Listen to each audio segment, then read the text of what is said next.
Bienvenue à tous, merci de nous rejoindre dans cette nouvelle édition du QG Week-end. Au sommaire de ce journal, 2 morts dans des manifestations contre les mesures anti-Covid au Gabon. Jeudi, des heurts ont opposé de jeunes Gabonais descendus dans les rues après le début du couvre-feu et les forces de police. Une enquête administrative a été ouverte. Inauguration du marché central moderne de Taoua au Niger, un marché de plus de 1000 boutiques d'un coût de 23 milliards de francs CFA. L'infrastructure doit permettre de renforcer les activités économiques de la région. Et la directrice régionale du Fonds international de développement agricole, Nadine Gbossa, a visité les aménagements agricoles réalisés dans le cadre du projet de renforcement de la productivité des exploitations agro-pastorales au Tchad. Une visite qui a donné lieu à un échange direct avec les producteurs locaux. Mais tout d'abord, le fondateur américain de la société de sécurité privée Blackwater a violé l'embargo sur les armes en Libye. Une information révélée par un rapport des enquêteurs de l'ONU. Eric Prince aurait envoyé en 2019 des mercenaires étrangers et des armes à Khalifa Haftar, fort de l'Est libyen, qui tentait alors de faire chuter le gouvernement.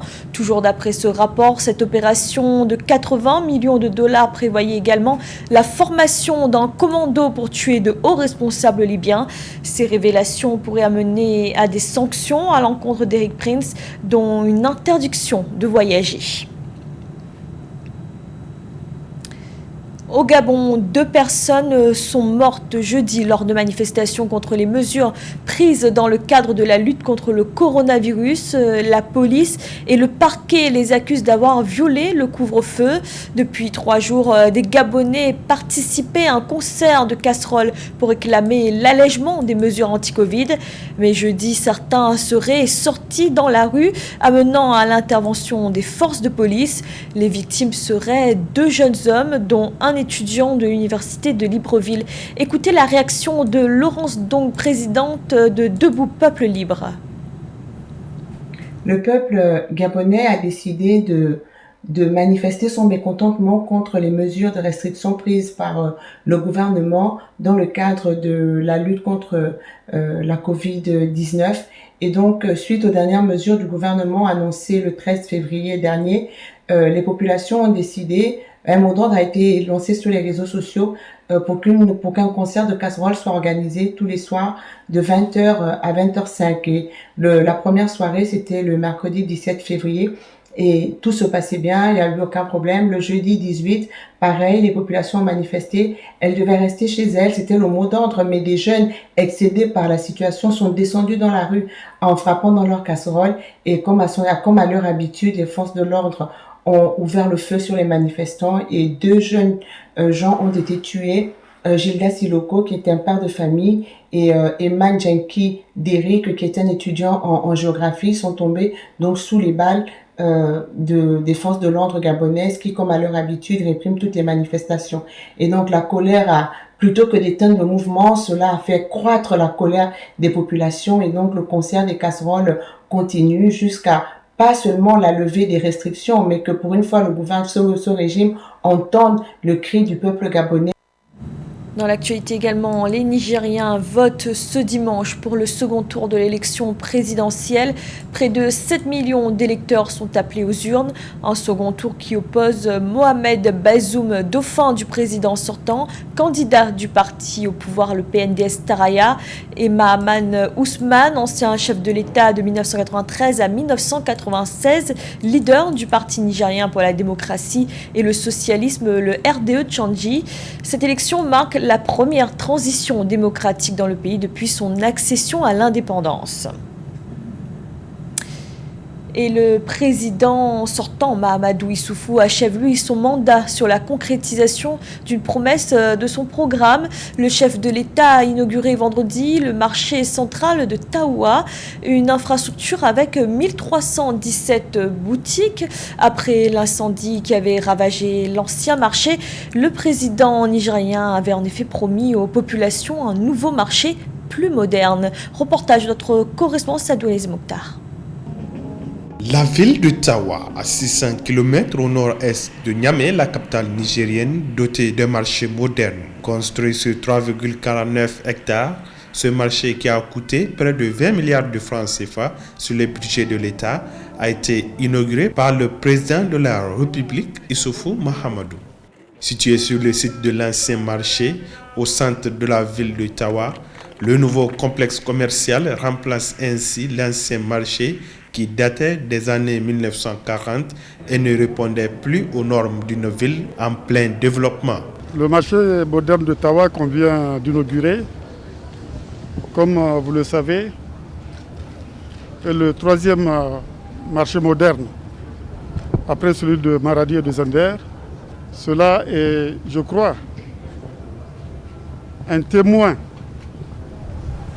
du processus de transformation de notre pays. Donc je suis fier en tout cas aujourd'hui d'avoir tenu cette promesse encore en ce qui concerne ce marché moderne de Tawa. Vous avez vu, c'est un marché qui a été réalisé dans le respect des règles de l'art. Composé de 1327 boutiques et rentrant dans le cadre de la modernisation des villes du Niger, la construction de ce marché moderne devra permettre de booster l'économie de la région. Aujourd'hui, la région de Tawa est entrée dans l'histoire avec la mise en service de ce marché moderne qui va vraiment contribuer au renforcement des activités économiques, au raffermissement de nos échanges déjà très fructueux avec nos grands voisins, notamment le Nigeria et l'Algérie. Nous nous réjouissons vraiment et remercions le chef de l'État pour nous avoir dotés de ce marché. Pour rappel, les travaux de construction de ce marché ont été lancés le 27 février 2020. Après qu'un incendie ait ravagé en février 2021 le marché principal de la ville de Tawa et qui a occasionné plusieurs dégâts matériels. L'interconnexion régionale renforcée grâce à un nouveau projet de route entre le Cameroun et le Gabon. Le gouvernement camerounais vient de signer un contrat commercial en ce sens avec l'entreprise CEAS. La construction de cette route Olonou-Ovang est estimée à 67 milliards de francs CFA. Joël Maribalo. Dans l'optique d'améliorer ces infrastructures routières, le gouvernement camerounais, par la voix du ministre des Travaux publics Emmanuel Nganou Djoumessi, a signé un contrat commercial de 67 milliards de francs CFA avec une entreprise italienne. Le projet de construction de la route Olonou-Ovang va permettre de relier le Cameroun au Gabon. Ainsi, le Cameroun pourra accroître ses échanges transfrontaliers, favoriser les évacuations des productions agricoles, améliorer les revenus des populations. Le choix de cet axe est justifié d'une manière générale par la volonté de désenclaver des bassins de production en reliant chacune des villes concernées par ce projet au réseau structurant, à étendre le réseau bitumé de la région du Sud vers les grands bassins de production, à faciliter l'écoulement de la production agropastorale vers les grands pôles de consommation du pays et du Gabon. Long de 70 km, le tronçon Olonou-Ovang frontière Gabon, dont la durée d'exécution des travaux est de 24 mois, prévoit entre autres une route de 1 fois 2 voies de 3,5 mètres d'une vitesse de référence de 60 km par heure, la réalisation de 59 ouvrages de drainage transversal, la construction de 13 ponts de longueurs diverses, l'aménagement des carrefours. C'est l'un des puzzles du corridor routier entre le Cameroun et le Gabon, qui est un des tronçons du grand corridor qui devrait rejoindre le Congo et qui devrait rejoindre la RDC à travers le pont sur le Congo. Il est important de noter que ce projet n'est que la phase 1 d'un vaste programme d'investissement, un plan qui vise à augmenter la connectivité entre les localités de la région du Sud et surtout à renforcer l'intégration sous-régionale. Le FIDA, le Fonds international de développement agricole, avait signé avec les pays du G5 Sahel et le Sénégal un accord de financement d'une valeur de 85 milliards de francs CFA pour accompagner les producteurs ruraux face aux défis du changement climatique. La directrice régionale du FIDA a pu visiter des aménagements agricoles réalisés avec l'appui de son institution au profit des ménages au Tchad, l'occasion pour elle d'échanger directement avec les producteurs locaux. Reportage de notre correspondant Mahamat Ramadan, commenté par Nelly Claude Bessa. La directrice générale d'Afrique de l'Ouest et du Centre du Fonds international de développement agricole, Nadine Bossa, se dit satisfaite des investissements réalisés au Tchad grâce à l'appui de son institution. Elle a profité de son retour à N'Djamena dans le cadre du sommet du G5 Sahel pour visiter les aménagements agricoles réalisés dans le cadre du projet de renforcement de la productivité des exploitations agro-pastorales familiales et résilientes. Une occasion pour la directrice d'échanger directement avec les producteurs locaux. Et je pense que dans une situation où on promeut la sécurité alimentaire, on ne peut que se réjouir de cet aménagement et de cette réalisation et du rendu qu'on a des exploitants. Je pense que le plus important qu'on a entendu ici, c'est qu'on peut faire plus. Le coordonnateur du projet, M. Abdoulaye, nous a dit que c'est un exercice pilote. On a aujourd'hui environ 200 hectares pour plus de 200 exploitants et donc l'objectif c'est de passer à l'échelle. Le potentiel c'est de 13 000 hectares et on voudrait passer à la sécurité alimentaire. Ce projet financé à hauteur de 95,69 millions de dollars par le FIDA, le gouvernement tchadien et les partenaires internationaux vise à accroître durablement la sécurité alimentaire et nutritionnelle et les revenus des ménages ruraux. Une initiative a permis d'aménager des centaines d'hectares de superficie agricole au profit des ménages ruraux répartis sur 5 provinces du pays. Nous allons faire d'autres activités en annexe, des activités d'appui au maraîchage, des activités de financement, des activités génératrices de revenus, surtout en faveur des femmes. Et ce sont ces activités qui vont leur dégager des revenus additionnels pour pouvoir gérer la scolarité de leurs enfants, la santé de la famille et tout ce qui va avec, etc. Mais le but premier, c'est d'abord sécuriser, avoir une sécurité alimentaire.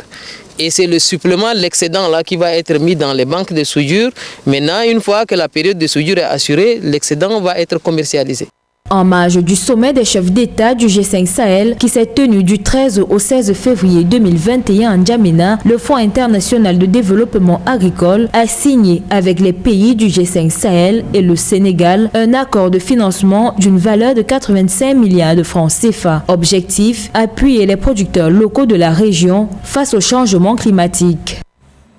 La pandémie de coronavirus à présent et le nombre de nouveaux cas qui enregistrent un fléchissement sur le continent, des résultats salués par le Centre africain de contrôle et de prévention des maladies qui met toutefois en garde contre un relâchement dans la lutte contre le virus, notamment en présence des nouveaux variants. Midra Diamo. L'Afrique intensifie sa lutte contre des nouvelles variantes du virus Covid-19 détectées à travers le continent. Malgré une réduction de 25% du nombre de nouveaux cas confirmés et de 28% du nombre de nouveaux décès observés au cours de la dernière semaine, le Centre africain de contrôle et de prévention des maladies appelle à ne pas baisser la garde. The 25% decrease that we are observing over the last week. La baisse de 25% que nous avons observée au cours de la semaine dernière par rapport aux 4 dernières semaines est un très bon signe dans la gestion de la pandémie. Cela témoigne du fait qu'il existe une grande approche sociale coordonnée, ce qui signifie que nous sommes en bonne voie. Nous devons cependant continuer dans cette optique tout en renforçant le respect des mesures barrières. C'est la seule façon pour nous de continuer à lutter contre ce virus jusqu'à ce que des vaccins soient disponibles à grande échelle. Lors de son dernier briefing sur l'état de la pandémie, l'institution a indiqué que pour être en bonne voie dans la lutte contre ces nouvelles variantes du virus, le continent africain doit vacciner au moins 35% de sa population d'ici fin 2021. Africa CDC a annoncé la livraison d'1 million de doses de vaccins à travers le continent au cours des prochains jours, ce qui permettra de couvrir 20 pays membres. Ceci dans le cadre du programme de mobilisation des agents sanitaires. As of today, 7,000 COVID sequences. À ce jour, 7000 séquences Covid ont été téléchargées pour surveiller la circulation de la nouvelle variante du virus à travers le continent et notre objectif est d'étendre ce nombre à 50 000 séquences génomiques dans les mois à venir. Nous espérons que vers le 4e trimestre de cette nouvelle année 2021, nous serons en mesure d'atteindre cet objectif.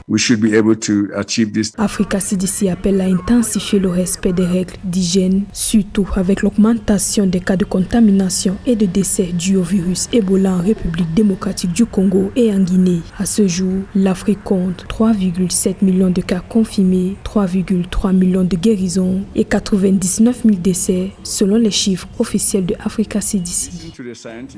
C'était le journal de la rédaction. Merci de l'avoir suivi. Retrouvez dans un instant une nouvelle édition de l'information.